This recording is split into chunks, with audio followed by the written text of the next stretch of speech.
अगर मैं आज कहूं भगत सिंह को फांसी नहीं हुई थी बल्कि गोली मारी गई थी तो आप क्या कहेंगे? आप कहेंगे चल जा भाई, क्या बेहुदा बात कर रहे हो। सारी दुनिया जानती है कि उनको फांसी हुई थी। लेकिन अगर आप ऐसा सोचते हो तो आप गलत हो सकते हो मेरे दोस्त। कैसे? सब बताता हूं। भगत सिंह की जितनी रिस्पेक्ट आज हो रही है उससे कहीं ज्यादा रिस्पेक्ट उनके मौजूद होने के समय हो रही थी। जब उनको फांसी की सजा होने वाली थी उस समय जेल के बाहर 50,000 लोगों का सैलाब उमड़ रहा था। पूरा देश आक्रोशित था और नहीं चाहता था कि भगत सिंह को फांसी हो। इतने सपोर्ट के बाद भी देश के महान क्रांतिकारी को आनन फानन में फांसी पर लटका दिया गया। सच में उन्हें सजा ही दी गई थी या कुछ रिवील हो जाने का डर था या फिर किसी को खुश करने की कोशिश की गई थी? भगत सिंह के फांसी को लेकर कुछ चीजें मिस्ट्री हैं जो आज भी अनसुलझे हैं। जैसे आखिर तय तारीख के पहले भगत सिंह को क्यों फांसी पर लटकाया गया? भगत सिंह को फांसी देने की डेट 24 मार्च को डिसाइड हुआ था, फिर उन्हें 23 मार्च को ही फांसी क्यों दे दी गई? आई नो आप लोगों का जवाब होगा कि लोगों के बढ़ते आक्रोश के मद्देनजर उन्हें फांसी दी गई है, लेकिन वो तो फांसी देने के बाद भी होने वाला था। इनफैक्ट फांसी के बाद तो और ज्यादा हो सकता था। तो फिर आक्रोश को शांत करने के लिए फांसी की सजा डिले भी तो किया जा सकता था। तो क्या कुछ और वजह थी? क्या कुछ थी?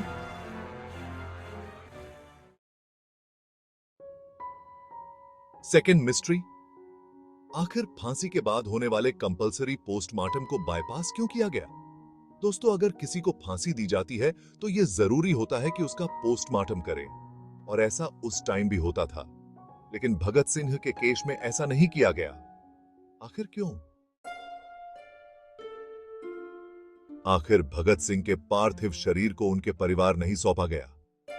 चलो ठीक है, फांसी तय डेट से पहले दे दिए, ठीक है। आप पोस्टमार्टम नहीं किए, लेकिन बॉडी तो परिवार को सौंप सकते थे।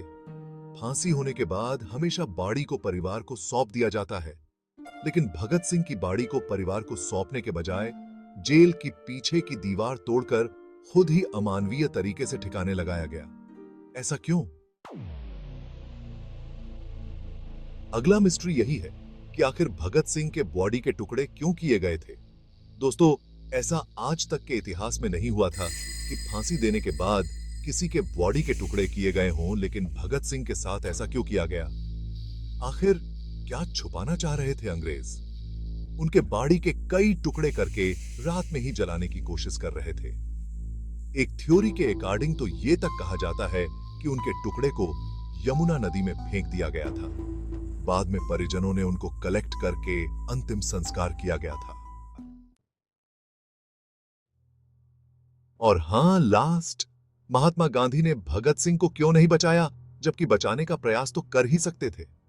दोस्तों, भगत सिंह को फांसी होने से पहले गांधी और अंग्रेज गवर्नर जनरल के बीच एक समझौता हुआ था, जिसमें कई शर्तों के साथ एक शर्त यह भी थी कि ऐसे कैदी जो हिंसा के आरोपी नहीं है, उन्हें जेल से रिहा कर दिया जाए। लेकिन इस शर्त के दायरे में भगत सिंह नहीं आते थे और उन्हें रिहा नहीं किया जा सका। अरे गांधी साहब, भगत सिंह कोई व्यक्तिगत स्वार्थ के लिए सैंडर्स की हत्या नहीं किए थे, बल्कि एक क्रांतिकारी होने के नाते वो देशभक्ति में ऐसे व्यक्ति की हत्या करना चाह रहे थे जिनके कारण लाला लाजपत राय की हत्या हुई थी। उसकी हत्या किए थे जो देश को लूट रहे थे। भगत सिंह उसकी हत्या किए थे जो गरीब बेसहारे मजदूरों का खून चूस रहे थे। भगत सिंह उसकी हत्या किए थे जो भारत माता को गुलाम बनाए रखना चाह रहे की। गांधी साहब, आप हमेशा गीता हाथ में लिए रखते थे, लेकिन क्या आप इतना नहीं सीख पाए कि राक्षसों का वध करने वाला भगवान होता है? और भगत सिंह ऐसे ही राक्षस का वध किए थे। इस कारनामे के कारण गांधी साहब की काफी विरोध हुआ था, जो इतिहास से लगभग गायब कर दिया गया है। इन सवालों के जवाब शायद जानते होंगे, लेकिन क्या आप सही जानते हैं, या फिर वो जानते हैं जो वो लोग बताए हैं जो खुद भगत सिंह को फांसी दिलाने को सपोर्टर थे?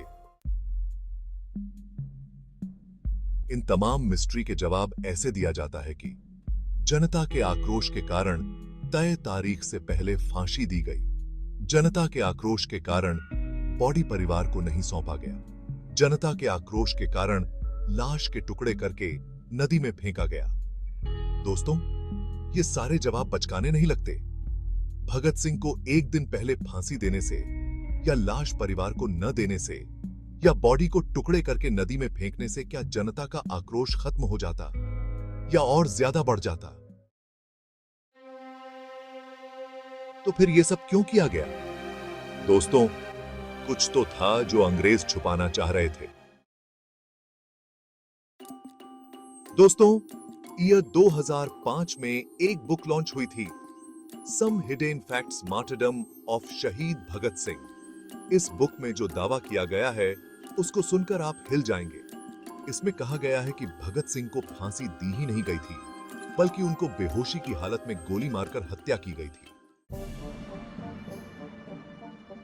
इस बुक में भगत के फांसी से रिलेटेड इन्हीं मिस्ट्री को उजागर करने का प्रयास किया है। इस बुक के कंटेंट का सोर्स एक ऐसा पर्सन है जो अंग्रेजों का चापलूस और ब्रिटिश सरकार का सबसे भरोसेमंद जासूस था। इसका नाम था दलीप सिंह इलाहाबादी, जो इलाहाबाद के आनंद भवन में माली के रूप में काम करता था। ये वही व्यक्ति है जिनके बारे में कहा जाता है कि ये जवाहरलाल नेहरू को थप्पड़ मारा था। और इस बुक के जो को ऑथर कुलवंत सिंह कूनर हैं, वो इन्हीं इलाहाबादी के दत्तक पुत्र हैं। और कूनर ने दलीप सिंह के नोट्स के आधार पर यह बुक तैयार किया है। दोस्तों, भगत सिंह का जन्म और शहादत भारत में हुआ था, लेकिन आजादी के बाद वो हिस्सा पाकिस्तान में चला गया। इतना ही नहीं, उनके मृत्यु के सभी डॉक्यूमेंट्स भी पाकिस्तान चले गए। आजादी के बाद देश गांधी साहब को राष्ट्रपिता बनाने में लग गया।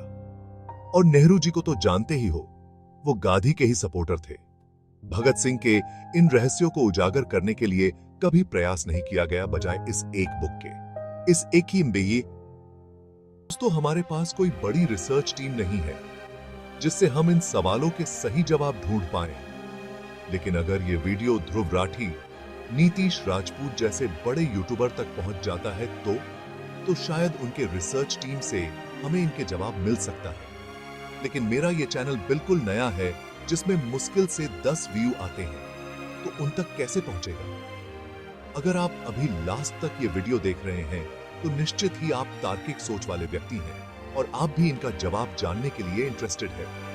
तो आपकी एक ड्यूटी बनती है दोस्त, इस वीडियो को शेयर करना और लाइक करना, ताकि YouTube इस वीडियो को ज्यादा से ज्यादा सजेस्ट करे और भगत सिंह जैसे महान क्रांतिकारी का सच दुनिया के सामने आ सके।